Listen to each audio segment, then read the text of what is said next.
story of a high school boy who has just started reading a story by Upton Sinclair named The Jungle.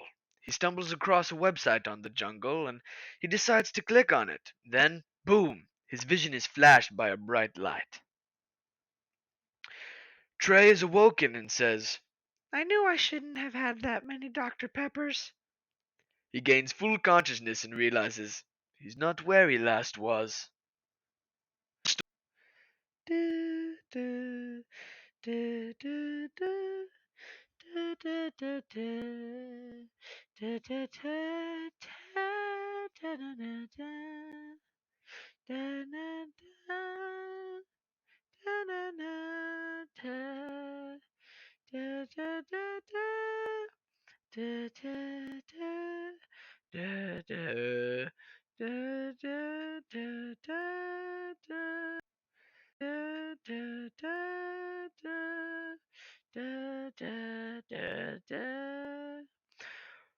After a good hour of wandering the land, he comes across a factory and talks to one of the workers. You see, at first, Trey tries to ask the worker in English where he is, but the worker speaks back in Lithuanian. Luckily for Trey, he knows Lithuanian and asks where he is. Then the worker tells him, "You're in Chicago, June 6, 1895. Are you stupid?" Trey is in awe, but in his head, he's like, "Hey man, at least I can learn about workers' rights." To know more about his life. For a good couple hours, they're talking about his life as he helps the guy work, but then Trey stumbles and accidentally stabs the guy in the hand. The worker screams in pain. Ah! Ah! Do you realize what you have done? I'm the only source of income in my 12-membered household. I'm gonna get infected and I'm gonna be sick and then we're all gonna lose money and we're all gonna starve and then we'll die. But at that moment, Trey, well, he laughs to himself and says, "Oh, you silly man," he says with a smirk. Well, as he thinks back to his favorite class with his favorite teacher and his favorite subject and remembers a little cycle fallacy.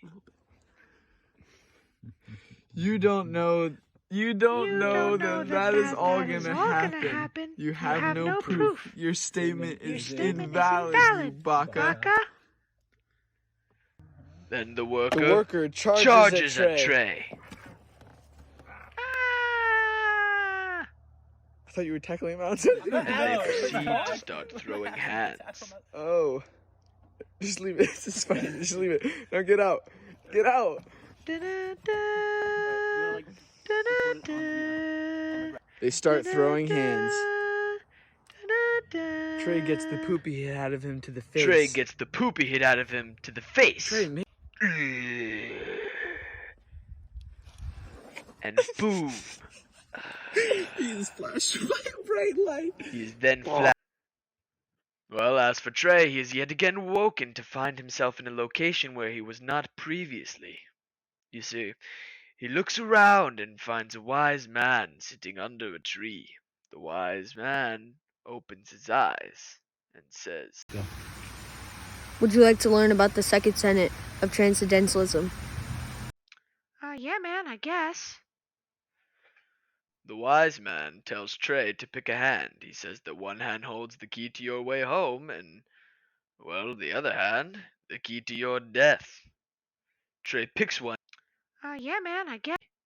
And the wise man smiles. He says, "I see that you have trusted your gut." Boom! Another bright light, and Trey finds himself in his bed sweating, as if it was all just. Yeah,